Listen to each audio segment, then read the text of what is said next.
সুপ্রিয় দর্শক, এশিয়ান টেলিভিশনের নিয়মিত আয়োজন টেবিল টকে স্বাগত জানাচ্ছি। আমি বাতেন বিপ্লব। আজকের আলোচনা বিষয় কেন ঐক্য নয়, আর এই বিষয়ে আলোচনা করার জন্য আমরা তিনজন অতিথিকে স্টুডিওতে আমন্ত্রণ জানিয়েছি। প্রথমেই তাদের সাথে পরিচিত হয়ে নেই। আমার ডান পাশে রয়েছেন জনাব ইলিয়াস খান, সাবেক সাধারণ সম্পাদক, জাতীয় প্রেস ক্লাব। মাঝখানে রয়েছেন রাশেদ খান, সাধারণ সম্পাদক, গণ অধিকার পরিষদ, এবং মাহবুব রয়েছেন একেবারে শেষ পাশে, মাহবুব নাহিদ, রাজনৈতিক বিশ্লেষক। আপনাদের তিনজনকে স্বাগত এশিয়ান টেলিভিশনের আজকের স্টুডিওতে। আজকে কেন ঐক্য নয় এই আলোচনা শুরু করার আগে আমি আজকে যেহেতু 5 জানুয়ারি ঐতিহাসিক 2014 সালের এই দিনে যে নির্বাচন হয়েছিল সেই নির্বাচনের একেবারে সংক্ষেপে আমরা সেই নির্বাচন নিয়ে জনাব ইলিয়াস খান আপনার কাছে জানতে চাইব, যদি একটু, যেহেতু রাজনৈতিক প্রেক্ষাপট এবং ঐক্যের বিষয় এসছে, সেখানে সেই 2014 সালের 5 জানুয়ারি নির্বাচন নিয়ে যদি একটু প্রসঙ্গ টানতেন। আপনাকে ধন্যবাদ। এবং আমার দুই সহ আলোচক রাশেদ আছেন এবং মাহবুব আছেন।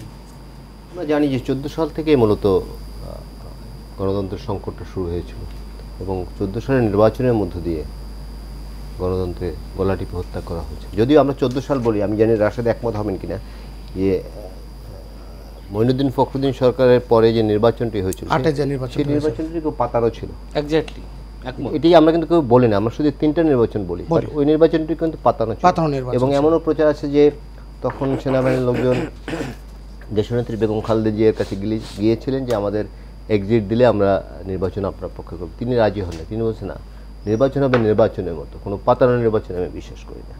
তো 14 সালে যে নির্বাচনটি হয়েছিল এরপর থেকে আসলে কি বলে বাংলাদেশের গণতান্ত্রিক যে সংকট সেটি শুরু হয়েছে এবং সেটি এখনও চলছে। যদিও রাশেদরা লড়াই করেছেন, মাহবুবের লড়াই করেছেন, দীর্ঘ বাংলাদেশের সব মানুষ লড়াই করছে, স্বৈরাচারের পতন ঘটেছে। আমি পেছনে ফিরতে চাই না, কারণ এই 3টে নির্বাচনের মধ্য দিয়ে বাংলাদেশের যে গণতান্ত্রিক যে নর্মসগুলো সেগুলো সব ধ্বংস করে দেওয়া হয়েছিল। ডামি নির্বাচন, বিনা ভোটের নির্বাচন, তারপরে কি বলে যে দিনের ভোট রাতে দেওয়ার, লাইলাতুল ভোট বলে, লাইলাতুল ভোট। আমরা 4 জনেই পড়েছি যে সূর্যোদয়ের যে জাপান, সূর্যাস্তের যে নরওয়ে, আর রাতের ভোটের দেশ বাংলাদেশ। নতুন একটি যুগ হয়েছে। সুতরাং আমাদের একটা শিক্ষা নেওয়ার সময় আসছে এবার, যে মানুষের ব্যাপক প্রত্যাশা নিয়ে এবার সবাই আন্দোলন করেছে এবং স্বৈরাচারের পতন ঘটেছে। সুতরাং আমরা চাই যে আগামী যে নির্বাচন বাংলাদেশে হবে সেটি যেন গ্রহণযোগ্য নির্বাচন হয়, মানুষের যেন প্রার্থী বাছাই করার সুযোগ থাকে, শুধু যেন একটি দলেরই না থাকে। এবং আমি জানি যে এই যে সংকটগুলো সৃষ্টি হয়েছে শুধু নির্বাচন ব্যবস্থা না, সব সাংবিধানিক প্রতিষ্ঠানগুলো শেষ করে দেওয়া হয়েছে, ব্যাংক চুরি করা হয়েছে, ডাকাতি করা হয়েছে, কোটি কোটি টাকা বাইরে পাচার করা হয়েছে। এই অবস্থায় দেশ ঘুরে দাঁড়াতে একটু সময় লাগবে, বাট ঘুরে দাঁড়িয়েছে ইতিমধ্যে অলরেডি, কারণ আমাদের রিজার্ভ কিন্তু অনেক বেড়ে গেছে। দেখেন ব্যাংকে যে লুটপাট শুরু হয়েছিল সেগুলো কিন্তু আপাতত বন্ধ হয়েছে। আজকেও দেখলাম যে 4 জন না 5 জন যেন ছুটিতে পাঠিয়েছে। সুতরাং আশা করতে চাই আগামী দিনে আমরা ভালো দেখতে চাই। আমরা এই ভালোর সাথে, যেহেতু রাশেদ খান আপনি আন্দোলনের মাঠে ছিলেন 2018 থেকে, আমরা যাদেরকে সব থেকে বেশি দেখেছি এই স্বৈরাচারের বিরুদ্ধে কথা বলতে বা এই বৈষম্যের বিরুদ্ধে কথা বলতে, তাদের মধ্যে আপনারা নেতৃত্বে ছিলেন। এবং আমি যদি ছোট্ট করে 5 জানুয়ারি নির্বাচনের বিষয়টি কেন প্রসঙ্গ তোলা হলো, কেননা আগামী নির্বাচনকে নিয়ে আপনাদের ঐক্যের প্রশ্ন এসছে এবং সেক্ষেত্রে ওই নির্বাচনকে আমরা একেবারে যদি মাইলফলক ধরি, সেক্ষেত্রে আসলে একেবারে 1 মিনিটে যদি আপনি বলতে চান ওই নির্বাচন বিষয়ে 2014 5 জানুয়ারি। ওইটা আসলে কোনো নির্বাচন ছিল না, একটি পাতানো খেলা ছিল। ওই সময় আমরা বিশ্ববিদ্যালয়ের ছাত্র, ওই সময় যেটি করা হয়েছিল সবাইকে জিম্মি করে হলে রাখা এবং আওয়ামী লীগের পক্ষে কাজ করানো, এই কাজগুলো কিন্তু আওয়ামী লীগ করেছিল। আওয়ামী লীগকে আসলে সরকার বলা যায় না, এটি ভারতের একটি দাস এবং সেই দাসেরা বাংলাদেশের জনগণকে জিম্মি করে 15 বছর ক্ষমতায় ছিল এবং তার একটি অংশ 14 জানুয়ারির যে নির্বাচন, 5 জানুয়ারির যে ইলেকশনটা, এবং এটি একটি বিতর্কিত নির্বাচন ছিল। ফাঁকা মাঠে আসলে তারা গোল দিয়েছিল। কিন্তু দেখেন, যারা অন্যায় করে, অপরাধ করে, সাময়িকভাবে তারা তৃপ্তি পায়, কিন্তু একটা সময় তাদেরকে শাস্তি ভোগ করতে হয়। আজকে আওয়ামী লীগ কোথায়? হারিকেন দিয়ে আজকে আপনি আওয়ামী লীগ পাবেন না। দেখবেন যে ছাত্রলীগের জন্মদিনে মুখোশ পরে তারা জন্মদিন পালন করছে। একটা জেলার ছাত্রলীগের সভাপতিকে দেখলাম, বরিশালে আমরা দেখলাম, তিনি আসলে চোখ ঢাকা, মুখ ঢাকা, মাথা ঢাকা, মানে তিনি নিজেও আসলে দেখতে পাচ্ছেন না, পুরো মুখটা তার ঢাকা। কতটা ভয়, এই যে আতঙ্ক। আজকে আওয়ামী লীগ কেন এই ভয়ের মধ্যে? কারণটা হলো তারা বাংলাদেশে ভয়ের ত্রাস সৃষ্টি করেছিল, মানুষকে ভয় দেখাতো। আজকে দেখেন সেই ভীতু মানুষেরাই এতটা সাহসী হয়েছে, শেখ হাসিনাকে লাথি দিয়ে বাংলাদেশ থেকে বের করেছে, আউট করে দিয়েছে। সুতরাং 5 জানুয়ারি ইলেকশন করে ক্ষমতায় ছিলেন, সাময়িকভাবে মজা পেয়েছিলেন, কিন্তু সেই মজা যে আজকে ফজা হয়ে গেছে টের পাচ্ছি। ইতিহাস কাউকে ক্ষমা করেন না। মাহবুব নাহিদ, আপনি রাজনীতি নিয়ে বিশ্লেষণ করেন। আমরা দেখছি যে ঐক্যের প্রশ্নে যখন সব দলগুলোকে আমরা এক জায়গায় বসা দেখতে চাচ্ছে সাধারণ মানুষ, সেই জায়গায় আসলে অতীতের নির্বাচন, বিশেষ করে 2014 সালের নির্বাচন নিয়ে যদি আপনি একটু বলতে চান, আজকে সেই বিশেষ দিন। আমিও আসলে আগেই ইচ্ছা ছিল যে এই নির্বাচন নিয়ে একটু শোক প্রকাশ করব। শোক প্রকাশেরই দিন আমাদের জন্য, শোক দিবস। তো যাই হোক, এইখানে একটা বিষয় আছে, সেটা হচ্ছে এই 5ই জানুয়ারি নির্বাচনের আগে একটা ঘটনা ঘটেছিল, আপনারা জানবেন যে কয়েকটা সিটি কর্পোরেশনের নির্বাচন হয়েছিল। তো এই সিটি কর্পোরেশন নির্বাচনের ফলাফল দেখে শেখ হাসিনা, বিএনপির যে বিজয় ছিল, বিজয় দেখে শেখ হাসিনা বুঝে গিয়েছিল যে আমার হবে না, আমি বুঝে গেছি। আমি আবুল হাসানের কণ্ঠে বলতে চাই, শেখ হাসিনাও হয়তো বুঝেছিলেন যে আমার হবে না, আমি বুঝে গেছি। এবং এর মাধ্যমে এই গণতন্ত্রকে ধ্বংস করার এই নির্বাচনটাই, এবং এই নির্বাচনে আমি স্পেসিফিক একজন মানুষের নাম বলতে চাই, জনাব তোফায়েল আহমেদ। তার প্রতি শ্রদ্ধা রেখেই বলছি, তার মতো মানুষ তিনি এই নির্বাচনের সাথে সাথে একদম 4:01 একটা সংবাদ সম্মেলন করেছিলেন। তিনি বলেছিলেন এই সংসদ নির্বাচনের মাধ্যমে দেশের গণতন্ত্র রক্ষিত হলো। মানে এটা জাতির জন্য একটা চরম একটা লজ্জার নির্বাচন, এবং সেই নির্বাচনকে এইভাবে ওনারা সাপোর্ট করেছেন। মানে একদম একটা ব্যাপার হচ্ছে, একটা মানুষ কখনো একা ফ্যাসিস্ট হতে পারে না। একটা সিস্টেম যখন পুরো চারপাশ থেকে কেউ হয়তো শেখ হাসিনাকে গিয়ে বলে নাই, ওই যে আপনি বললেন যে রাশেদ ভাই বললেন যে মানে ক্ষমতার যে মোহ, তাদের একটা হানিমুন পিরিয়ডের মধ্যে তারা ছিলেন। এই হানিমুন পিরিয়ডটা কারোই কাটাতে ইচ্ছা করছিল না, কারণ তারা বাঘের পিঠে উঠে বসেছিল যে এই বাঘের পিঠে যতদিন আমি থাকতে পারবো ততদিনই লাভ, যখনই আমি বাঘের পিঠ থেকে নেমে যাব তখন আমার শেষ। এবং বাঘের পিঠে উঠেছিল। অনেকেই মনে করছে যে আওয়ামী লীগের কাছে যাওয়া কঠিন, কিন্তু তাদেরও নামাও কঠিন ছিল। তাদের নামার পথটা অত সহজ ছিল না, তারা বাঘের পিঠে উঠে গিয়েছিল। আপনার কাছে একটু স্পেসিফিক জানতে চাই, যখন আসলে আপনারা বলছেন যে এরকম একটি সংকটের মধ্য দিয়ে আওয়ামী লীগকে পালাতে হয়েছে দেশ থেকে, ঠিক সেই মুহূর্তে ঐক্যের বিষয় যখন বারবার উঠে আসে যে কেন রাজনৈতিক দলগুলোর মধ্যে ঐক্য নেই, সেই প্রসঙ্গে আমরা যদি একটু অন্তর্বর্তীকালীন সরকারের প্রচেষ্টার কথা বলি, তারা কিন্তু চেষ্টা করেছেন সবগুলো দলকে একসাথে বসানোর। সেই জায়গায় আসলে কেন বারবার এই প্রশ্ন উঠছে? জি, প্রশ্নটা ওঠাটাই উচিত না আমি মনে করি। এটা আমার ব্যক্তিগত জায়গা থেকে অনেকেই অনেক কিছু ভাবতে পারেন। আপনি কি মনে করেন এই যে 36শে জুলাইয়ের যে আমাদের যে বিপ্লব, জুলাই আগস্টের যে বিপ্লব বা আন্দোলন অভ্যুত্থান যেটাই বলি, এটার আগে কি সব রাজনৈতিক দলের মধ্যে সব বিষয়ে ঐক্য ছিল? ছিল না। ঐক্য কখনোই পুরোপুরি সকল বিষয়ে সবার সাথে হবে না। বাট একটা জিনিস সুন্দর, যে এই যে ফ্যাসিবাদের পতনের জন্য সবাই যে ঐক্যটা করেছিল, ওই ঐক্যটা সুন্দর, এবং ওই ঐক্যটা থাকুক।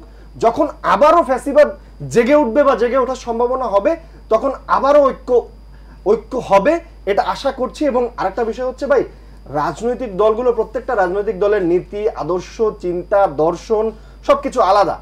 মানে দেখেন, একটা জামায়াত তারা একটা ইসলামিক দল, বিএনপি এক ধরনের রাজনীতি করে, ভাইয়েরা যে গণ অধিকার পরিষদ, তাদের একটা আদর্শ আছে। কেউ নির্বাচনের কারো পলিসি একরকম, কারো পলিসি আরেক রকম। সব বিষয়ে ঐক্য হবে না, এটা মেনেই নিতে হবে। বাট কিছু ফান্ডামেন্টাল জায়গায় আমাদের এক না হলে বিপদ। সেই ফান্ডামেন্টাল জায়গাগুলো দেখেন, নির্বাচন অনুষ্ঠানের তারিখ বা সময়, এই জায়গাগুলোতে অবশ্যই ঐক্যে আসতে হবে। কোন মানে এই যেহেতু তত্ত্বাবধায়ক সরকার ব্যবস্থা আবার ফিরে আসার একটা সম্ভাবনা আমরা দেখছি, তাহলে নির্বাচনকালীন সরকার কেমন হতে পারে, সেই জায়গাটাই আমাদের ঐক্য দরকার হবে। মানে এই সমস্ত বিষয়গুলোতে, ফান্ডামেন্টাল বিষয়গুলোতে ঐক্য অবশ্যই দরকার হবে, বাট সকল বিষয়ে ঐক্য হবে না। আপনার থেকে আমি দুটো পয়েন্ট আমি একটু জামিল ইয়াস খান আপনার কাছে জানতে চাইবো যে মাহবুব নাহিদ বলছিলেন যে আসলে ঐক্য, ফ্যাসিবাদ আবার যদি জাগ্রত হওয়ার চেষ্টা হয় তখন ঐক্য হবে, এই যে একটা কনফিডেন্ট। আবার পরবর্তীতে উনি বলছেন যে আমাদের নির্বাচনের ক্ষেত্রে ঐক্য হতে হবে। মানে দুটোর মধ্যে কিন্তু একটা ব্যবধান রয়েছে। মানে এক জায়গায় আমরা ঐক্য হব, সেটা কনফিডেন্টলি বলছেন উনি, আর এক জায়গায় কিন্তু নির্বাচনের ক্ষেত্রে এখনও রাজনৈতিক দলগুলোর মধ্যে যে একটা দ্বিধাদ্বন্দ্ব রয়েছে, এক একজনের চাওয়া পাওয়ার মধ্যে একটা তারতম্য রয়েছে, সেই জায়গাটি আসলে কেন বা এখনও হচ্ছে না? ও যেটি বলেছে যে ফ্যাসিবাদের আবার উদ্ভব হলে বা উত্থান হলে আবার ঐক্য হতে পারে, বাট আওয়ামী ফ্যাসিবাদ আর বাংলাদেশে আসার কোনো সম্ভাবনা আছে বলে ইনশাআল্লাহ আমি মনে করি না। কারণ তারা এই 15.5 বছর এত দুর্বিনীত শাসন চালিয়েছে, এবং আপনি দেখবেন যে এবার আন্দোলন করেছে কিন্তু একদম 17 থেকে 27 বা 25 এরকম বয়সী ছেলেরা, এবং এই আন্দোলনের সঙ্গে কিন্তু প্রত্যেকটা শিক্ষার্থীর বাবা মা আত্মীয় স্বজন সবাই যোগ দিয়েছেন এই আন্দোলন। কিন্তু আমি জানি না, মুক্তিযুদ্ধের কথা আমাদের মনে নেই, কিন্তু এত বড় আন্দোলন বাংলাদেশে কোনোদিন, বাংলাদেশ কেন আমি জানি না, পৃথিবীর যেমন তারের স্কোয়ার আন্দোলন হয়েছে, তারের স্কোয়ার কেন্দ্রিক, যেমন 90-তে আমরা আন্দোলন করেছি ঢাকা বিশ্ববিদ্যালয়, ঢাকা বিশ্ববিদ্যালয় এবং কয়েকটি শিক্ষা প্রতিষ্ঠান, একদম আরবান আন্দোলন, গ্রামে গঞ্জে কিন্তু আন্দোলন কোনো লাগেনি। This is the first time বাংলাদেশে প্রত্যেকটি মানুষকে স্পর্শ করেছে এই আন্দোলন। সুতরাং এই আন্দোলনের মধ্যে যে স্বৈরাচারের বিদায় হয়েছে, এবং this is the first time প্রধানমন্ত্রী এবং মসজিদের খতিব একসাথে পালিয়েছে। এটি মনে হয় কোনো রেকর্ড, মসজিদের খতিব পালানোর পৃথিবীতে কোনো রেকর্ড নেই। তার শুধু প্রধানমন্ত্রী না, তার সাঙ্গপাঙ্গ যত ছিল সব পালিয়েছে। তবে হ্যাঁ, স্বৈরাচার ফেরত আসতে পারবেন, বাট একটি বিষয় কিন্তু আমাদের মনে রাখতে হবে, বিদেশে আওয়ামী লীগের কিন্তু অনেক সমর্থন আছে বা ছিল। কজন পালিয়েছে? 5,000, 10,000, 20,000, আরগুলো কিন্তু ঘাপটি মেরে আছে। তারা কিন্তু সুযোগ নানা ধরনের নাশকতা করছে, আপনি দেখছেন, বিভিন্ন ধরনের ঘটনা ঘটছে। সুতরাং আমরা যে বলেছি যে ঐক্যর দরকার, এই কারণে কিন্তু ঐক্যর দরকার আছে।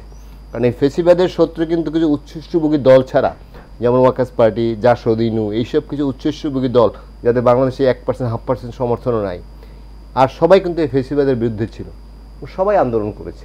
ছাত্র জনতা, শিক্ষক, সাংবাদিক, সব যত ধরনের মানুষ, সাহিত্যিক। সুতরাং এই ফেসিবাদ যাতে ফিরে না আসতে পারে সেজন্য কিন্তু ঐক্য দরকার।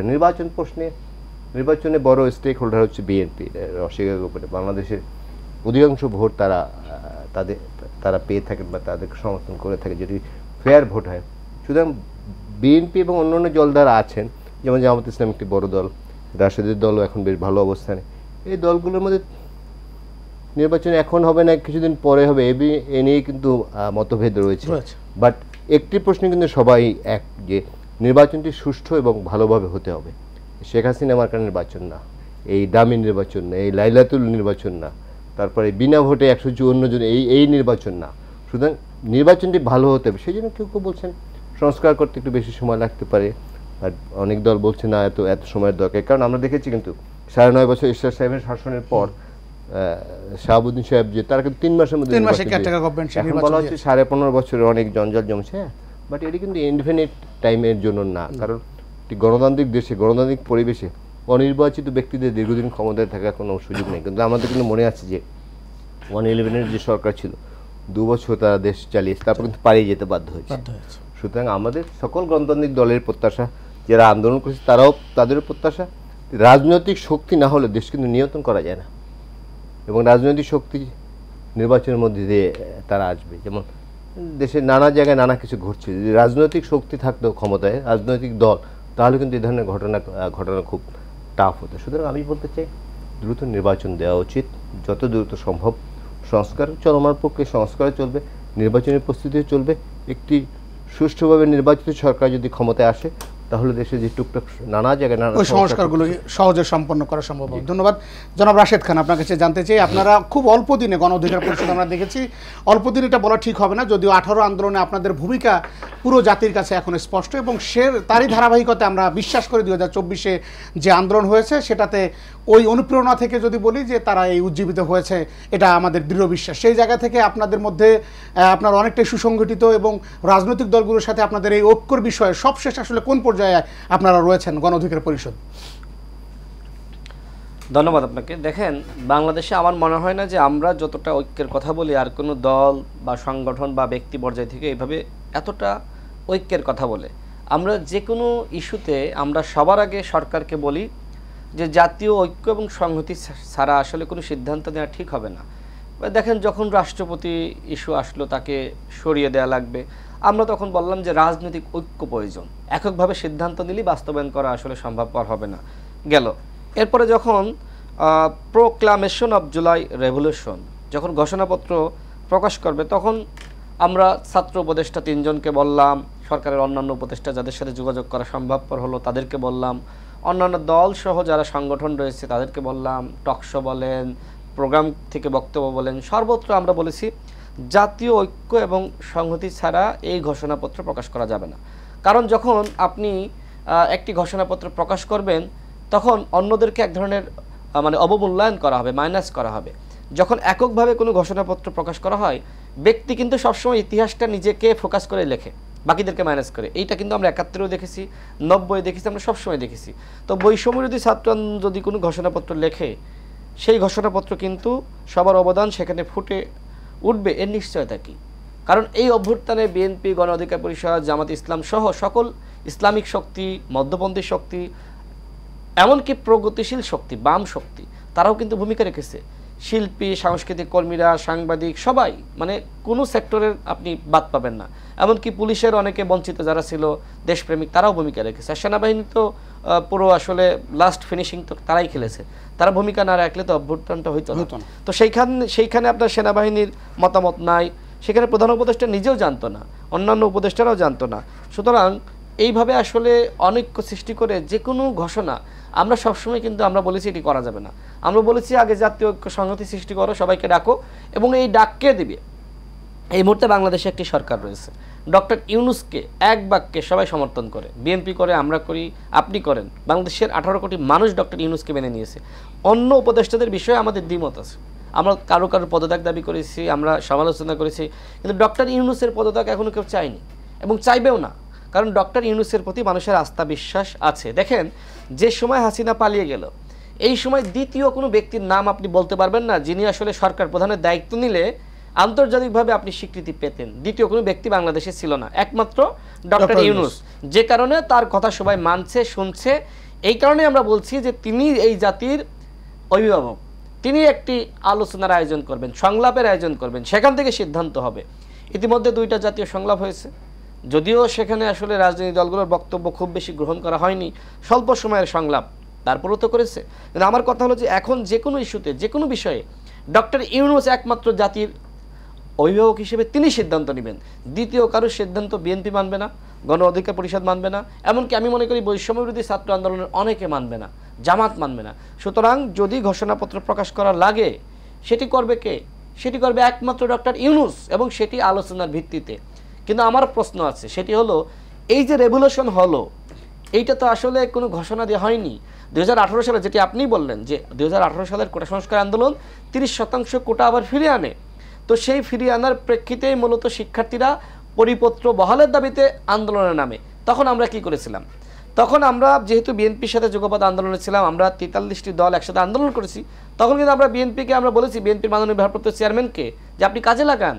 বিএনপির স্থায়ী কমিটির সদস্য সালাউদ্দিন আহমেদ সহ আমাদের সভাপতি নুরুল হক, আমরা একসাথে কাজ করেছি। বিএনপি, গণ অধিকার পরিষদ এইভাবে আন্দোলনের সময় একসাথে জোট বেঁধে কাজ করেছে, যুগবদ্ধভাবে কাজ করেছে। সুতরাং এই অভ্যুত্থানে বিএনপির ভূমিকা আছে, গণ অধিকার পরিষদের ভূমিকা আছে, জামাতের ভূমিকা আছে, এবং সবার ভূমিকা আছে। আপনি দেখবেন যে আমার দেশ পত্রিকায় ছাত্র শিবিরের মানে সদ্য সাবেক যে ছেলেটি সাবেক হলো সাদিক কায়েম, সে একটি কলাম লিখেছিল, সেইখানে সে কিন্তু উল্লেখ করেছে কিভাবে আসলে নেপথ্যে থেকে তারা ভূমিকা রেখেছে। সেটার কাউন্টারে কিন্তু আসিফ উপদেষ্টা কিছু বলে নাই, নাহিদ বলে নাই, মাহফুজ আলম বলে নাই, কোনো উপদেষ্টা কাউন্টার দেয়নি। তার মানে ছাত্র শিবির সেখানে নেপথ্যে থেকে এই যে বৈষম্যবিরোধী ছাত্র আন্দোলনের যারা সমন্বয়ক ছিল তাদেরকে সহযোগিতা করেছে, তাদেরকে বিভিন্ন বক্তব্য লেখা বলেন, বয়ান সৃষ্টি করা বলেন, কি কর্মসূচি হবে, সেগুলো কিন্তু তারাই সৃষ্টি করে দিয়েছে। তারা দাবি করছে যে 9 দফা তারাই তৈরি করেছিল, এবং সেক্ষেত্রে তারা মিডিয়া হাউসগুলোতে আবার ছাত্র শিবিরের নেতারাই পৌঁছে দিয়েছিল। তো ছাত্র শিবির এই ভূমিকা রেখেছে, ছাত্রদল ঠিক একইভাবে ভূমিকা রেখেছে। তার জায়গা থেকে এখন পর্যন্ত বিএনপির এতগুলো মানুষ শহীদ হয়েছে, জামাতের হয়েছে, আমাদের হয়েছে, অন্যান্য দলের হয়েছে, বৈষম্যবিরোধী ছাত্র আন্দোলনে তারা নেতৃত্ব দিয়েছে। কিন্তু আমার কথা হলো যে এখন তো যদি কথায় কথায় বৈষম্যবিরোধী ছাত্র আন্দোলন বলে যে আমাদের নেতৃত্বে সব কিছু হয়েছে, না, গত 15-16 বছর ধরে এই বাংলাদেশের মানুষ লড়াই সংগ্রাম করেছে। কিন্তু দুঃখের সাথে বলতে হয়, সাধারণ মানুষ এবং সাধারণ শিক্ষার্থীরা শেখ হাসিনা এমনভাবে ভয় এবং ত্রাস সৃষ্টি করেছিল, ওই আন্দোলনে কিন্তু সাধারণ মানুষ এবং সাধারণ শিক্ষার্থীরা নামে নাই। আপনি দেখবেন যে বিএনপির মহাসচিব তিনি একাধিকবার বলেছে, ছাত্ররা এবং যুবরা যদি আন্দোলনে না নামে, বিশ্ববিদ্যালয়ে আন্দোলন না শুরু হলে কোনোভাবেই সরকারের পতন হবে না। আমরা তো বিশ্ববিদ্যালয় থেকে উঠে এসেছি, আমি শেষ করছি, আমরা তো বিশ্ববিদ্যালয় থেকে উঠে এসেছি। আমরা যখন দল গঠন করলাম তখন আমরা কি বললাম? আমরা বললাম যে এই মুহূর্তে দরকার রাষ্ট্র সংস্কার, কোটা সংস্কার আন্দোলন সফল করেছি। কিন্তু আমার কথা হলো যে আপনি যে রেভলিউশন পেপার তৈরি করবেন, ঘোষণাপত্র, তো আপনি তো আমাদের সাথে আলোচনা করেন নাই। যে অভ্যর্থনের বীজ বপন করলাম আমরা, তাদেরকে ম্যাচুরিটির কিছুটা অভাব মনে করছেন? আমি বলবো না, সমালোচনা করতে চাই না, কিন্তু যে অভ্যর্থনের বীজ বপন করলাম আমরা ফাইনাল স্টেজে আমাদের সভাপতি নুরুল হক নূর ঘোষণা দিলেন, গ্রেপ্তার হলেন যে 90% সরকারের পতন হয়ে গেছে আর 10% ধাক্কা দাও। যখন আন্দোলনটা ঝিমিয়ে পড়েছিল, আন্দোলন বন্ধ হয়ে গেছে, নুরুল হক নূর যখন আমি ওই তার বক্তব্য যখন দেখছি মিডিয়াতে, আমি নিজে আসলে কাঁপতেছিলাম, কি বলে এ বাঘের বাচ্চা, কি বলে এটা? বাংলাদেশের মানুষ যে ওই বক্তব্যকে কিভাবে অনুপ্রেরণা পেয়েছিল। যখন জেল থেকে নুরুল হক নূরকে 6 আগস্ট বের করে আনি, বিএনপির কর্মীরা আমানুল্লাহ আমান সহ সবাইকে রিসিভ করার জন্য যাচ্ছিল, পুরো রাস্তা ভরে গেছে। প্রত্যেকে বলছে নুরুল হক নূর ভাই, তাকে যখন দেখছে যে আপনি বলেছিলেন 90% পতন হয়ে গেছে, 10% ধাক্কা দাও, ধাক্কা দিয়েছি। আপনি আপনার বিএনপির আরেকজন নেতার ছোট ভাই তিনি আমাদের অফিসে এসেছিলেন, তিনি বললেন যে নূর ভাই কখনো আমার বউ ছেলে মেয়ে, আমরা তো বিএনপি করি, কখনো আসলে শিমুল বিশ্বাসের ভাই পাবনার, তার ভাই নিজে আমাদের অফিসে এসে বলছে কখনো আমার মেয়েরা প্রাইভেটে পড়ে, কখনো আন্দোলনে যায়নি। এইবার আপনার বক্তব্য শুনে বলেছে যে বাবা আর ঘরে থাকতে পারবো না। তো আপনি সেই নুরুল হক নূরের কতটুকু মূল্যায়ন করতে পেরেছেন? এত বড় সাহসী বক্তব্য, বাংলাদেশের দ্বিতীয় কোনো সাহসী নেতা, আমি তো তার সাথে আছি, আমি চ্যালেঞ্জ করে বলতে পারি এই মুহূর্তে বাংলাদেশে যদি সাহসী নেতা হিসেবে তালিকা করেন 1 নম্বরে নুরুল হক নূর আসবে, দ্বিতীয় কোনো ব্যক্তি বাংলাদেশে এই মুহূর্তে নাই। এত বড় সাহসী নেতা বাংলাদেশে এই মুহূর্তে, হাসিনার বিরুদ্ধে যে 18 সাল থেকে যে লড়াই শুরু হয়েছে, এই লড়াইয়ে যদি বাঘের বাচ্চা কাউকে বলতে হয় একমাত্র নুরুল হক নূর। তার সমালোচনা থাকতে পারে, বিভিন্ন ভুল থাকতে পারে, কিন্তু নুরুল হক নূরের বিকল্প বাংলাদেশে পাবেন না। কিন্তু এই সরকারের এই অভ্যুত্থানে তার ভূমিকা সবাই জানেন। আমরা আসবো আবার একই আলোচনায়। প্রিয় দর্শক, আমরা টেবিল টকে ছোট্ট একটি বিরতি নিচ্ছি, ফিরছি শিগগিরই। সুপ্রিয় দর্শক, বিরতির পর আবারও স্বাগত টেবিল টকে। আজকের আলোচনার বিষয় কেন ঐক্য নয়, এই প্রসঙ্গে আমরা জানতে চাইব রাজনৈতিক বিশ্লেষক জনাব মাহবুব নাহিদ আপনার কাছে। আপনি বলছিলেন যে আসলে বর্তমান ক্রিয়াশীল যে রাজনৈতিক দলগুলো রয়েছে, একটু আগে আমরা রাশেদ খানের কাছ থেকে শুনছিলাম যে আসলে 43টি দল একসাথে তারা কাজ করেছেন, এবং এখন এই ঐক্যের প্রশ্নে যখন আমরা বড় দুটি দল বিএনপি এবং বাংলাদেশ জামাত ইসলামী, এই দুটো যদি আমি বলি যে এখানে তাদের মধ্যে আমরা যদি জামাতের আমির ডাক্তার শফিকুর রহমান এবং বিএনপির ভারপ্রাপ্ত চেয়ারম্যান জনাব তারেক রহমান, দুজনের বক্তব্য আপনি দেখবেন তারেক রহমানের ইদানিং যে বক্তব্যগুলো উনি দিচ্ছেন জাতিকে সংগঠিত করার জন্য, কিন্তু একের পর এক তিনি চেষ্টা করে যাচ্ছেন। অন্যদিকে জামাতের আমিরের বক্তব্য, সব মিলে কিন্তু আমরা এই দুটি দলকে নিয়ে বেশি শঙ্কিত সাধারণ মানুষ। কেন? আচ্ছা, এই জায়গায় আমার একটু ব্যাকে ফিরতে হবে। সেটা হচ্ছে একটা প্রশ্ন এখন খুব হচ্ছে, নির্বাচন নাকি সংস্কার। তো এই বিষয়টার আমি একটা ছোট্ট উদাহরণ দিতে চাই। এটা আপনি আমাকে যদি জিজ্ঞেস করেন যে আপনি কি রিকশায় বাসায় যাবেন নাকি আইসক্রিম খাবেন, রিকশায় বাসায় যাবেন আর আইসক্রিম খাবেন, এটা কিন্তু একটা প্রতিস্থাপন হতে পারে না। আমি রিকশায় বাসায় যেতে যেতে আইসক্রিম খেতে খেতেও যেতে পারি, দুটো ভিন্ন প্রসঙ্গ। সো এটা দুইটাই কিন্তু চলমান প্রক্রিয়া। সংস্কার আজীবন চলবে। সংস্কার আমাদের স্বাধীনতার পর থেকে দেশ বারবার সংস্কার হয়েছে, প্রতিদিন সংস্কার হচ্ছে, প্রতিনিয়ত সংস্কার হচ্ছে এবং হবে। আমি রাশেদ খান ভাইয়ের সাথে শ্রদ্ধার সাথে বলতে চাই, উনি বলছিলেন নুরুল হক নূরের কথা। অবশ্যই তিনি অনেক সংগ্রাম করেছেন, অনেক লড়াই করেছেন, বাট একটা বিষয় আমি বলতেই হবে, সেটা হচ্ছে যে বাংলাদেশ জাতীয়তাবাদী দল বিএনপি, তাদের যে রাজনৈতিক দূরদর্শিতা, এই বিষয়টা এবং তাদের ভারপ্রাপ্ত চেয়ারম্যান জনাব তারেক রহমানের রাজনৈতিক দূরদর্শিতার আমি ছোট্ট একটা স্টোরি আমি বলতে চাই। 15 জুলাই 2014 সাল লন্ডনে বিএনপির একটা ইফতার মাহফিল প্রোগ্রামে জনাব তারেক রহমান বলেছিলেন যে কোটা 56% থেকে 5%-এ নামিয়ে আনতে হবে। এটা ওনারা আন্দোলন করারও আরো অনেক আগে। তারপরে আমরা এখনকার যে সংস্কার যে কথাগুলো বলছি, আপনি দেখেন বিএনপির চেয়ারপারসন দেশনেত্রী বেগম খালেদা জিয়া 2017 সালের মে মাসে তার ভিশন 2030 প্রকাশ করেছিলেন। তার পরবর্তীতে 2022 সালের ডিসেম্বর মাসে তারেক রহমান 27 দফা ঘোষণা করলেন, এবং সেই 27 দফা অন্যান্য যে রাজনৈতিক দল, আমি বলছি অবশ্যই গণ অধিকার পরিষদ বা যারা ছিলেন, সবার সাথে কথা বলে সবার সমন্বয়ে একটা 31 দফা প্রণয়ন করেন তারেক রহমান এবং বিএনপি এবং সাথে অন্যান্য সবাই মিলে। আপনি দেখবেন এখন যতগুলো সংস্কারের কথা বলা হচ্ছে, এই সংস্কারের কোনোটাই এই 31 দফার বাইরের কিছু না। অর্থাৎ তারা এগুলো আগে থেকেই বলে আসছেন, এবং আপনি যদি, আমি ওনার সাথে সম্পূর্ণরূপে একমত, আপনি যদি প্রোক্লামেশন অফ জুলাই রেভলিউশন ঘোষণা করতে চান, বিএনপির 1551 জন মানুষ যেটা হিসাবে আছে বিচার বহির্ভূতভাবে হত্যা হয়েছে, 1204 জন মানুষ 16 বছরে গুম হয়েছে, 60 লাখ নেতাকর্মীর নামে মামলা হয়েছে, এই অভ্যুত্থানে 422 জন নেতাকর্মী নিহত হয়েছেন। তো সেইখানে আমরা কারা, তোমরা কারা বা আমরা করেছি, এইটা কিন্তু শেখ হাসিনার টোন। তিনিও কিন্তু দাবি করতেন যে তার বাবাই সবকিছু করেছেন। সো এই টোনটা থেকে বের না হলে ঐক্য কোনোভাবেই সম্ভব হবে না। আমরা করেছি, মানে আমরা বলতে এটা পুরো বাংলাদেশ। রিকশাওয়ালা মারা গেছেন। এই যে আরেকটি বিষয় জানতে চাই, একই সাথে যে মাস্টার মাইন্ড হিসেবে একজনকে এভাবে ইন্ডিকেট করার বিষয়টিও সাধারণ মানুষ কি ভালোভাবে নিয়েছে? কোনো সুযোগ নাই, কারণ এটার কোনো সুযোগ নাই। বা ছাত্ররা এক জায়গা থেকে আন্দোলন আন্দোলন শুরু করেছে, তাদের আন্দোলন কিন্তু স্তমিত হয়ে যাওয়ার মতো অবস্থা হয়েছিল। প্রাইভেটরা হঠাৎ করে আমাদেরকে চমকে দিল, প্রাইভেট বিশ্ববিদ্যালয়ের ছাত্ররা। আমরা তো ওদেরকে অনেক অনেক ট্রল করি, অনেক অনেক কথা বলি যে ওরা কিচ্ছু বোঝে না, পাবজি খেলে, গেম খেলে, বাট ওরা একটা চমক দেখিয়েছে। তারপরে আপনি দেখেন, আমি যাত্রাবাড়ি, আপনার মোহাম্মদপুর, উত্তরায় রিক্সা শ্রমিক, বাড়ির মা বোনেরা বাড়িতে বাড়িতে কাজ করেন, তারা কাজ ফেলে রেখে এসে আন্দোলন করেছে। এখানে কারো পক্ষে একক দাবি করার কোনো সুযোগ নাই, একক নেতৃত্ব নেওয়ারও সুযোগ এটা কোনো সুযোগ নাই। এটা এবং আন্দোলনটা একটা পর্যায়ে এমন হয়েছে ভাই, এটা আন্দোলনের গতিতে অটোনোমাস একটা অটো একটা প্রক্রিয়া, মানে একটা অটোমেটিক চলে গেছে আন্দোলন, কাউকে কিছু বলতে হয় নাই, যে যার দায়িত্বে নেমে গেছে এটা আমাদের। এবং সেটা কিন্তু এই যে বিএনপি বা অন্যান্য দলকে যেভাবে উনি বলছিলেন যে নুরুল হক নূরের উপর নির্যাতন হয়েছে, আপনি দেখেন দেশনেত্রী বেগম খালেদা জিয়ার উপরে নির্যাতন হয়েছে, জনাব তারেক রহমানের বক্তব্য পর্যন্ত প্রকাশ করতে দেওয়া হয় না। এটা কিন্তু রেয়ার কালেকশন, এটা কিন্তু আপনি পৃথিবীর কোথাও পাবেন না। তো এই সমস্ত নির্যাতন করা হয়েছে। আপনি দেখেন এই যে রুহুল কবির রিজভী বলেন, আপনি মির্জা ফখরুল ইসলাম আলমগীর বলেন, এই দুইজন শীর্ষ নেতা, তাদেরকে কতবার গ্রেপ্তার করা হয়েছে ভাই, আপনার এটা তথ্য বের করতে অনেক অনেক অনেক কষ্ট করতে হবে। সো এই যে তাদের যে নির্যাতন, ইলিয়াস আলী বলি বা আমরা জানি, আমি ছাত্র দলের একজন ভাইকে চিনতাম, নুরুজ্জামান জনি, খিলগাঁও থানা ছাত্র দলের নেতা, তাকে 15টা গুলি করে মারা হয়েছে। অনেক আকুতি মিনতি করেছিলেন যে ভাই আমার মাইরে ফেলেন না, অনেক আকুতি মিনতি করেছেন। এই যে নির্যাতনের ফলে মানুষের মধ্যে যে মানে রাগ ক্ষোভের যে একটা বহিঃপ্রকাশ, এটা কিন্তু একটা স্ফুলিঙ্গ হয়ে এই জায়গাটায় আসলে প্রতিফলিত হয়েছে। এবং এটার জন্য অবশ্যই ছাত্রদেরকে বা জেনজেডকে, তাদেরকে আমরা ক্রেডিট দিতে কিন্তু অবশ্যই কার্পণ্য করি না, এবং সেই ক্রেডিট সবাই দিয়েছেন।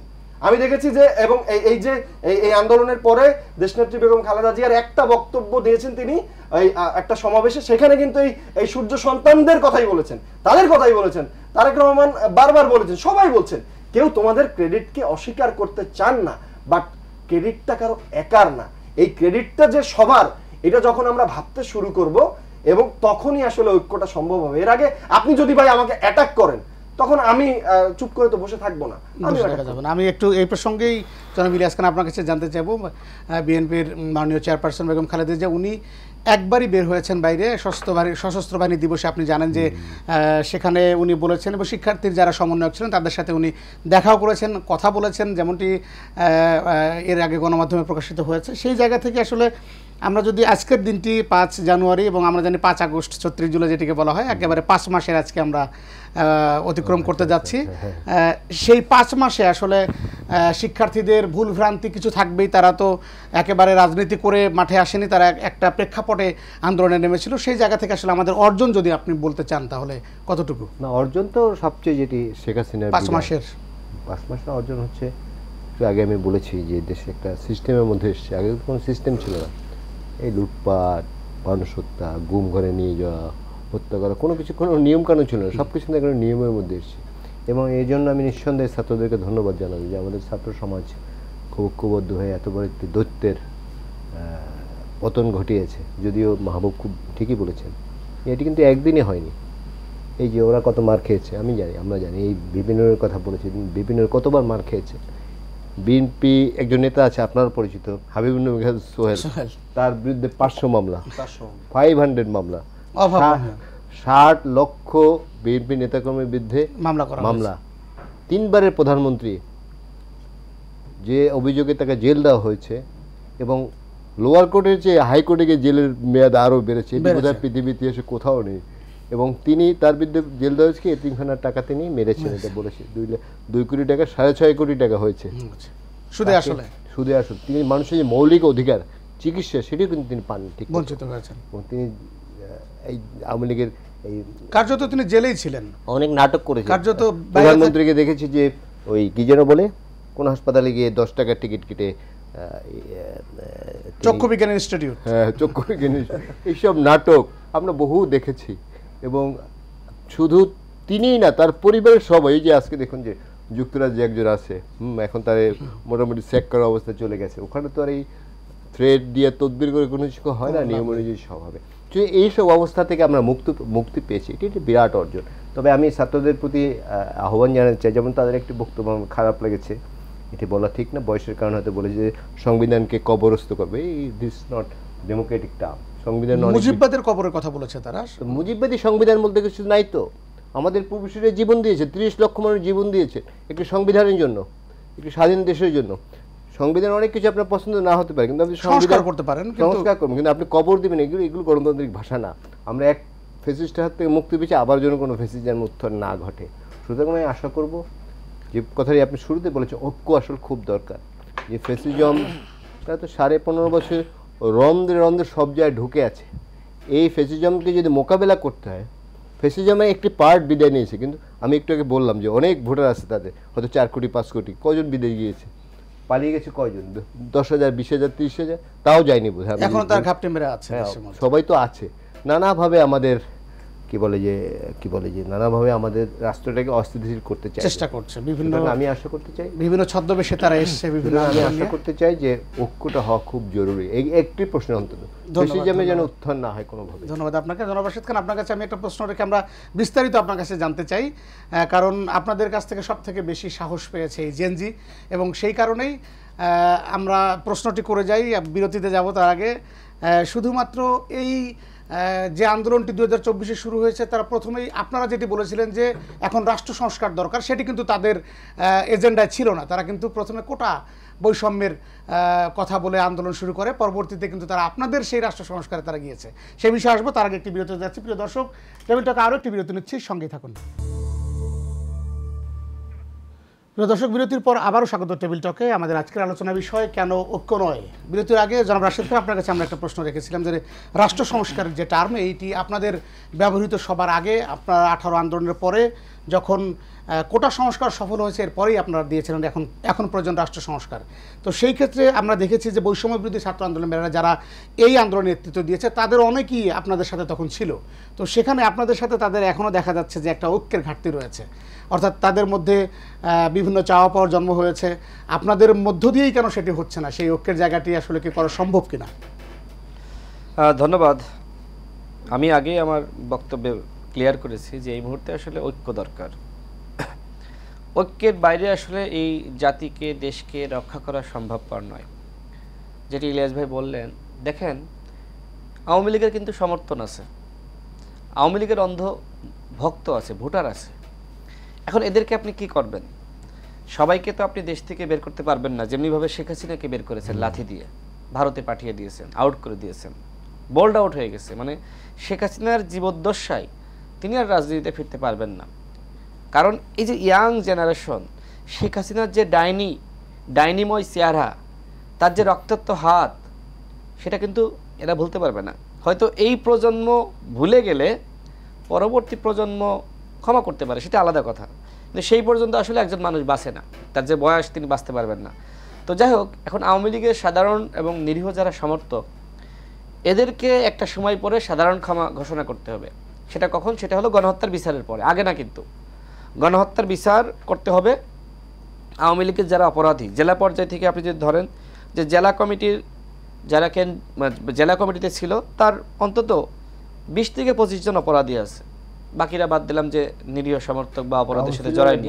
ঢাকা যে কাউন্সিলর, ঢাকা রাজধানীতে যারা প্রত্যেকটা কাউন্সিলর, আমি সেটা আসতেছি। জেলা পর্যায় থেকে 20-25 জনকে ধরেন, এরপরে উপজেলা পর্যায় থেকে 20-25 জন, ইউনিয়ন পর্যায় থেকে, ওয়ার্ড পর্যায় থেকে 20-25 জন করে ধরেন। এরাই মনে করেন মূল মাস্টার মাইন্ড, জেলা পর্যায়ের মাস্টার মাইন্ড। তাহলে আমি ধরলাম যে জেলা থেকে মিনিমাম 300 আওয়ামী লীগ ধরতে হবে, প্রত্যেক জেলা থেকে। তাহলে 64, বেশি না সংখ্যাটা, 64 জেলা গুণ 300 ধরেন, আপনি ধরে 18,000 বা 20,000, হ্যাঁ, কারাগারে পাঠিয়ে দেন। প্লাস আওয়ামী লীগের কেন্দ্রীয় কমিটি যারা ছিল, এদের প্রত্যেককে ধরতে হবে। এরা কিন্তু আবার জেলাগুলোর নেতৃত্ব দিয়েছে, এদেরকে ছাড় দেওয়া যায় না। নিরীহ কিছু থাকলে আলাদা কথা, যারা ডামি এমপি ছিল এদেরকে ধরেন, যারা লোভে পড়েছে তাদেরকেও ধরা লাগবে। কিন্তু এরা তো শেখ হাসিনার ফ্যাসিজমকে তারা সবসময় উৎসাহিত করেছে। জাতীয় পার্টিকে ধরতে হবে, যারা 14 দল সহ জাতীয় পার্টি যারা অন্যায় করেছে সবাইকে না। আমি নিরীহ মানুষকে কিন্তু মাফ করে দেবো, এখন না, আরও পরে। গণহত্যার বিচারের আগে মাফ করলে কিন্তু সমস্যা, তখন একটা লিগ্যাল গ্রাউন্ড তৈরি হয় যে ওকে মাফ করলে আমাকে কেন করল না। সাধারণ ক্ষমা অবশ্যই ঘোষণা করতে হবে, তবে এদেরকে গ্রেপ্তারের পরে এবং বিচার করার পরে। এই সরকার কি এতটুকু করতে পারছে? পারছে না। ব্যর্থতা কোথায়? রাষ্ট্র সংস্কার যদি করতে চান, আগে আওয়ামী লীগের এই হাইকমান্ডদের এদেরকে ধরেন 28 অক্টোবরের পরে 30,000 নেতাকর্মীকে গ্রেপ্তার করেছে বিএনপি, জামাত, গণ অধিকার পরিষদ সহ যারা ভিন্ন মতের। আপনি এত বড় অভ্যুত্থানের পরে আপনি মিনিমাম 30,000 ধরলেন না, আপনি কিসের সংস্কার করবেন? এটা বিশ্বাসযোগ্য? এদেরকে বাইরে রেখে যে কোনো সংস্কার এরা ব্যর্থ করে দিবে। আমরা করব না, আমরা সরকারকে সহযোগিতা করব। আওয়ামী লীগ ব্যর্থ করবে। কারণ কি? কারণ এখনো পর্যন্ত সচিবালয়ে আওয়ামী লীগ, পুলিশে আওয়ামী লীগ, এখনো পর্যন্ত র্যাবে আওয়ামী লীগ। আমাদের গণ অধিকার পরিষদের সিনিয়র সহসভাপতি ফারুক হাসানকে গতকাল শহীদ মিনারে যেভাবে তাকে জখম করেছে, অস্ত্র দিয়ে কুপিয়েছে, এই সরকার আমলে পুলিশ সেখানে উপস্থিত ছিল, পুলিশের সদস্যরা এগিয়ে যায়নি। গতকাল শাহবাগ থানায় আমি নিজে গিয়েছি, পুলিশ এখনো পর্যন্ত সেই অপরাধীদের ধরে নাই। এরা আজকে প্রেস ব্রিফিং করেছে, এরা মিথ্যাচার করছে যে আমাদের লোকজন নাকি আগে হামলা, আমাদের লোকজন তো এখানে যায় নাই। এই যে মিথ্যাচার, এদের পিছন থেকে কাজ করছে কারা? কারা সাহস দিচ্ছে? সরকারের কোনো ইন্ধন আছে কিনা আমরা জানতে চাই। কেউ কি সরকারকে ওদেরকে গ্রেপ্তার না করার ব্যাপারে নির্দেশনা দিল কিনা? ধরল না কেন? আজকে আমি এইখানে টকশোতে আসার আগে শাহবাগ থানায় গিয়েছিলাম, ওসিকে পাই নাই। আমি এবং আমাদের সভাপতি নুরুল হক নূর ডিসিকে ফোন দিয়েছি, ওসিকে ফোন দিয়েছি, 24 ঘন্টার সময় দিয়েছি। এই 24 ঘন্টার মধ্যে যদি আসামিদেরকে না ধরে, তাহলে আমরা স্বরাষ্ট্র উপদেষ্টার পদত্যাগের দাবিতে স্বরাষ্ট্র মন্ত্রণালয় ঘেরাও করব। কারণ আমরা তো বিপ্লব করে এসেছি। এখন যদি আবার মার খেতে হয়, তাহলে তো এই দেশের মানুষ, অন্যরা আজকে আমরা মার খাচ্ছি, কালকে তো বিএনপি খাবে, জামাত খাবে। ছাত্র দলের একজন নেতাকে দেখেন না যে মোটরসাইকেল নিয়ে এসে হুট করে এসে গুলি করে দিয়ে ব্রাশ করে মেরে দিয়ে চলে গেল। তো এই ঘটনাগুলো তো আওয়ামী লীগ কয়দিন পরে গুপ্ত হত্যা শুরু করবে। এই যে নতুন নতুন বিপ্লবী দোকান আমরা দেখছি ওপেন করা হচ্ছে, এরা কারা? 5 আগস্টের আগে তো বিপ্লবী কয়জন ছিল বাংলাদেশে সেটা আমরা জানি। বিএনপি, গণ অধিকার পরিষদ, জামাত ইসলাম সহ আমরা গণতন্ত্র মঞ্চ, আমরা কয়েকটি দল আমরা সবসময় আন্দোলন করেছি, প্রতিবাদ করেছি। নতুন নতুন বিপ্লবের শাখা প্রশাখা আপনারা তৈরি করছেন, এরা কারা? এই সব ব্যানার ট্যানার খুলে তো আওয়ামী লীগের ভিতরে ঢুকে যেতে পারে এবং তাদের হাতে অস্ত্র আছে। হ্যাঁ, আওয়ামী লীগ তো এর মাধ্যমে পুনর্বাসিত হতে পারে। সব অস্ত্র তো এখন নতুন নতুন কমিটি করবেন, নতুন নতুন নাম দিয়ে সংগঠন খুলবেন, আপনি তো দল ভারী করার জন্য আওয়ামী লীগকে ঢোকাবেন। সুতরাং সরকারকে বলবো যে এই মুহূর্তে গোয়েন্দা সংস্থার প্রতিবেদন ছাড়া কোনো একটি দল নিবন্ধন পাবে না, কোনো একটি দল দোকান খুলতে পারবে না। আগে তোমাকে গোয়েন্দা সংস্থার মাধ্যমে ক্লিন সার্টিফিকেট নিতে হবে যে এইখানকার যারা সংগঠক এরা হলো ফ্যাসিজমের বিরুদ্ধে ছিল। আওয়ামী লীগের পুনর্বাসন যারাই করবে তাদের বিরুদ্ধে আমরা আন্দোলন করব, আমাদের স্পষ্ট কথা। আর জাতীয় ঐক্য সংহতির যে কথা বলছিলাম, দেখেন জাতীয় ঐক্য সংহতি ন্যূনতম 2টা নির্বাচনে, আগামী 2টা নির্বাচনে জাতীয় ঐক্য সংহতি দরকার। আমি আগেও বলেছি, এখনো বলছি, এই যে জামাতের আমির মাঝে মধ্যে যেভাবে বক্তব্য দেন, এটা কিন্তু বিএনপিকে ইঙ্গিত করে তিনি কথা বলেন যে এক দখলদারকে হটিয়ে আর এক দখলদারকে আমরা ক্ষমতায় আনবো না।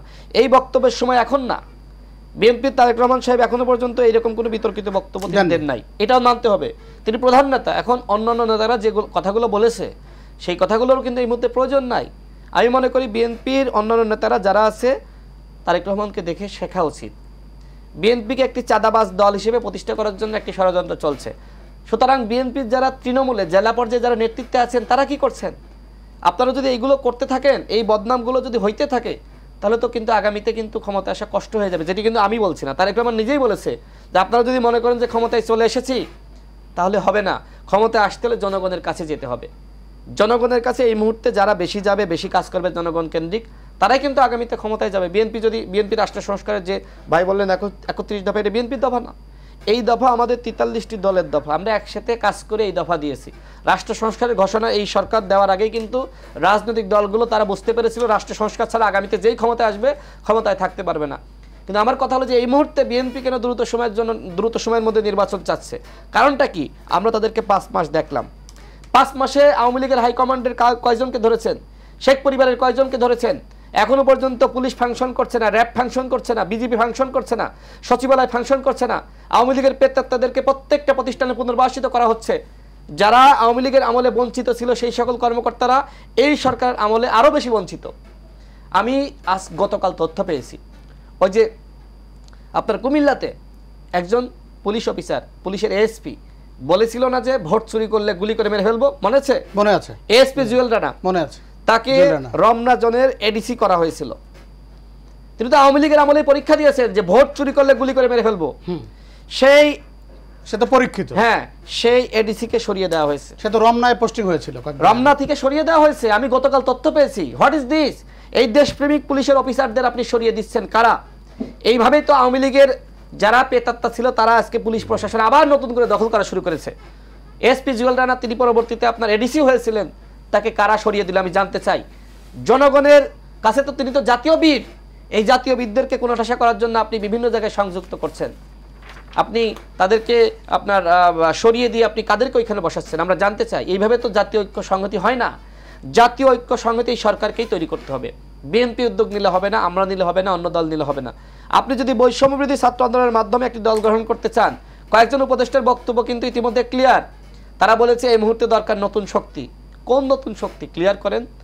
আপনারা কি পিছন থেকে পৃষ্ঠপোষকতা করে কোনো কিংস পার্টি গ্রহণ করতে চান?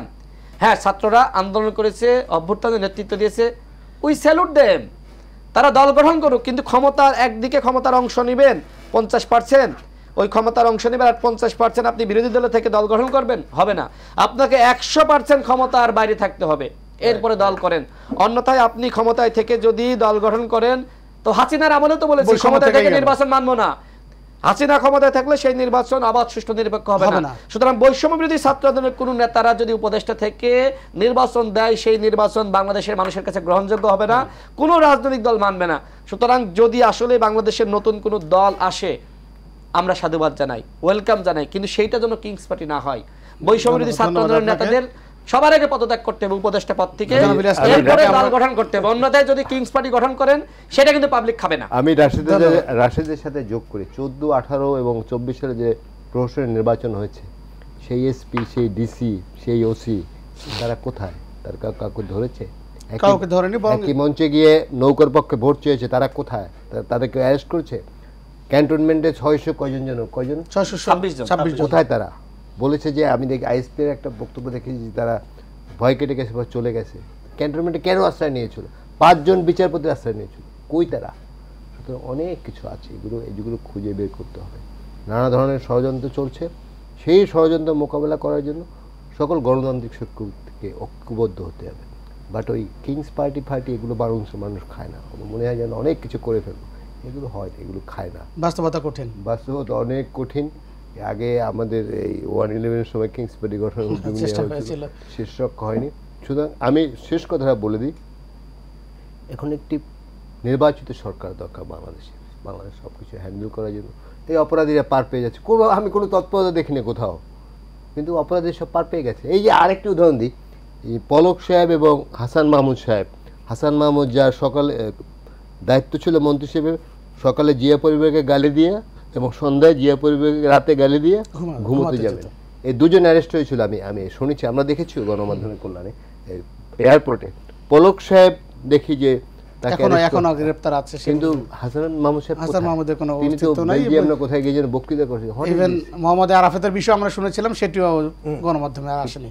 ধন্যবাদ আপনাকে। আসলে আমরা ঐক্যের কোনো বিকল্প নেই, সেটি এখন পর্যন্ত আপনাদের বক্তব্যে উঠে এসছে। জনাব মাহমুদ নাহিদ, আপনার কাছ থেকে আমরা একেবারে শেষ করব, শেষ সময় চলে এসছে। আপনি যদি একটু যোগ করতে চান 5 মাসের সরকার এবং ঐক্যের সর্বশেষ পর্যায়ে। আমি দুজনের সাথে একমত যে আওয়ামী লীগের দোসররা এখনো ঘুরে বেড়াচ্ছে। আমি নিজের চোখে আওয়ামী লীগের একজন বড় শীর্ষস্থানীয় এবং একদম সন্ত্রাসী একজনকে আমি নিজের চোখে দেখেছি, ঘোরাফেরা করছেন একদম ইস্কাটন রোডে, আমি নিজের চোখে দেখেছি।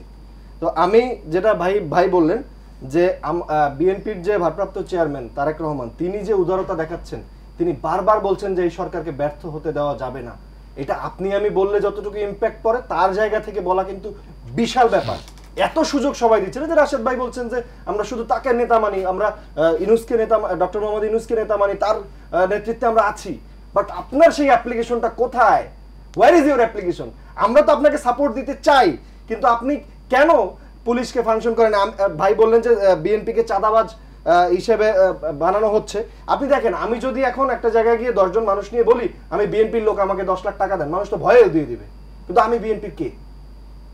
এটা তো জাস্টিফাই করার দরকার আছে। এই যে সোশ্যাল মিডিয়ায় প্রোপাগান্ডাগুলো যাচ্ছে, এবং প্রশাসন কি করছে, এটা তো তার বিএনপির ভারপ্রাপ্ত চেয়ারম্যানের দোষ না যে চাঁদাবাজ, দায়িত্ব না যে চাঁদাবাজকে গ্রেফতার করবে, তিনি তো সেটার রাইট। অনেক ক্ষেত্রে আমরা দেখেছি যে বিএনপির বেদখল হয়ে গিয়ে সম্পত্তি দখল করতে গিয়েও দখলবাজ বলা হয়েছে, এবং দলীয়ভাবে ব্যবস্থাও নেওয়া হচ্ছে। কিন্তু প্রশাসন কি কোনোভাবে বিএনপিকে চাঁদাবাজ বানানোর সুযোগ দিচ্ছে কিনা? এই যে প্রোপাগান্ডাটা সোশ্যাল মিডিয়ায় একটা গুপ্ত সংগঠন বা গুপ্ত কিছু মানুষজন, ফেক আইডি, বট আইডি, এইসব দিয়ে অনেক প্রোপাগান্ডা ছড়ানো হচ্ছে। তো এই সুযোগটা প্রশাসনও দিচ্ছে কিনা বা প্রশাসন এটার সাথে জড়িত আছে কিনা, এটাও জানা দরকার। ধন্যবাদ আপনাকে। 10 সেকেন্ড সময় চাই। হ্যাঁ, সেটা অবশ্যই হলো- রাশেদ খানের কাছ থেকে আমরা ফাইনাল শেষ করব। 1 মিনিট আপনার আমি 10 সেকেন্ড চেয়েছিলাম। দেখেন, আপনি নিশ্চয়ই একটি বক্তব্য শুনেছেন সাবেক স্বরাষ্ট্র উপদেষ্টা সাখাওয়াত সাহেব। তিনি বলেছিলেন যে সালমান এবং আনিসুলকে সেনাবাহিনী আমাদের হাতে তুলে দিয়েছে। শুনুন নাই আপনি? শুনেছি। তাহলে তো নাটক মঞ্চায়ন করা হয়েছে, তারা তো পালিয়ে যাচ্ছিল না। আমরা প্রশ্ন করতে চাই যে 626 জন এখন কোথায়? সেনাবাহিনী যদি সালমান এবং আনিসুলকে সাবেক স্বরাষ্ট্র উপদেষ্টা সাখাওয়াত সাহেবের হাতে তুলে দেয়, তাহলে বাকিদের কোথায় তুলে দিল সেই প্রশ্ন করতে হবে না? সেনা হেফাজতে আশ্রয় নিয়েছিল। অন্তর্বর্তীকালীন সরকারের প্রধান ডক্টর ইউনূসকে এটি ক্লিয়ার করতে হবে। আমি দেখলাম যে নুরুল কবির সাহেবের প্রশ্নের একটি প্রেক্ষিতে তিনি উত্তর দিয়েছেন যে প্রশ্ন করা হয়েছে আপনি কি শতভাগ সফল কিনা, তিনি বলছেন যে না, আমারও ব্যর্থতা আছে। তিনি বলছেন যে এই মুহূর্তে কাজ করা কঠিন, কপালে ভালো থাকলে কাজটা করতে পারবো, না থাকলে আমার কপাল খারাপ। তিনি মেনে নিয়েছে। তো বাকি উপদেষ্টারা কি করছেন? তাদের ব্যর্থতা থাকলে বলুক, এবং এই ব্যর্থতাকে পূরণ করার জন্য আপনাকে অবশ্যই দলগুলোর সহযোগিতা দরকার। রাজনৈতিক শক্তি ছাড়া আসলে ক্ষমতায় টিকে থাকা যায় না। এই যে সরকারের এই মুহূর্তে মানে 22 জন না, 22 জন অথবা 20 জন উপদেষ্টা, 20 জন উপদেষ্টা, 20 জন উপদেষ্টার মাধ্যমে 2 বছর ক্ষমতা কন্টিনিউ করা সম্ভবপর নয়, কোনোভাবে সম্ভবপর নয়। এখন তারা কি খোয়াব দেখছেন আমি জানি না, তারা কিভাবে স্বপ্ন দেখছেন 2 বছর তারা থাকবেন। 2 বছর থাকতে হলে অবশ্যই তাদেরকে এই উপদেষ্টা পরিষদ বৃদ্ধি করতে হবে, এবং কাদেরকে নিয়ে? এইখানে যারা রাজনৈতিকভাবে অভিজ্ঞ, রাষ্ট্র পরিচালনার অভিজ্ঞতা আছে, জনগণের পালস বোঝে, তাদেরকে নিয়ে উপদেষ্টা পরিষদ বাড়াইতে হবে। প্রায় 50-এর অধিক মিনিস্ট্রি, আপনারা 20 জন কেন কক্ষিগত করে রেখেছেন? 2 জনকে কেন একটি মন্ত্রণালয় লাগবে? কেন এত মজা চেয়ারে? 2টা চেয়ারে বসলে খুব মজা পান? মানে চেঞ্জ করে বসা যায় যে 3 দিন একটাই, আরেক 3 দিন একটাই। এই যে ফাইজলামি শুরু হয়েছে, এর মাধ্যমে রাষ্ট্র সংস্কার হয় না ভাই। আপনাকে বুঝতে হবে যে 2 বছর ক্ষমতায় থাকতে গেলে আপনার এই অল্প কয়েকজন মানুষ দিয়ে আপনি টিকতে পারবেন না। আমরা আপনার পতনের দাবিতে, আমি চ্যালেঞ্জ করে বলতে পারি, বিএনপি এই সরকারের পতনের দাবিতে কোনো আন্দোলন করবে না, আমরাও করবো না, জামাতও করবে না। এই সরকার নিজেই ব্যর্থ হবে। কেন জানেন? আম পাবলিক নাই মাজাবে, প্রত্যেকটা জিনিসের দাম বাড়ছে। বাজারে যান, আপনি বাজারে যান, বাজারে আগুন লেগেছে। ধন্যবাদ। এই সরকারের উপর মানুষের সন্তুষ্টি ডে বাই ডে কমতেছে। সরকারকে বুঝতে হবে, শেষ করব একেবারে আপনাদের তিনজনকে অসংখ্য ধন্যবাদ। জনগণকে দূরে রেখে আরো অনেক বক্তব্য শোনা যেত আপনাদেরকে, আসলে রাষ্ট্রের প্রয়োজনে। আমরাও চাই না যে এই সরকার ব্যর্থ হোক, এবং এই সরকার সফলভাবে একটি সুন্দর নির্বাচন, নিরপেক্ষ অবাধ সুষ্ঠু নির্বাচনের মধ্য দিয়ে শেষ করবে। সেটি দিয়েই আজকের এই টেবিল টক শেষ করছি। সবাই ভালো থাকবেন। আগামীকাল একই সময়ে দেখার আমন্ত্রণ জানাচ্ছি। আল্লাহ হাফেজ।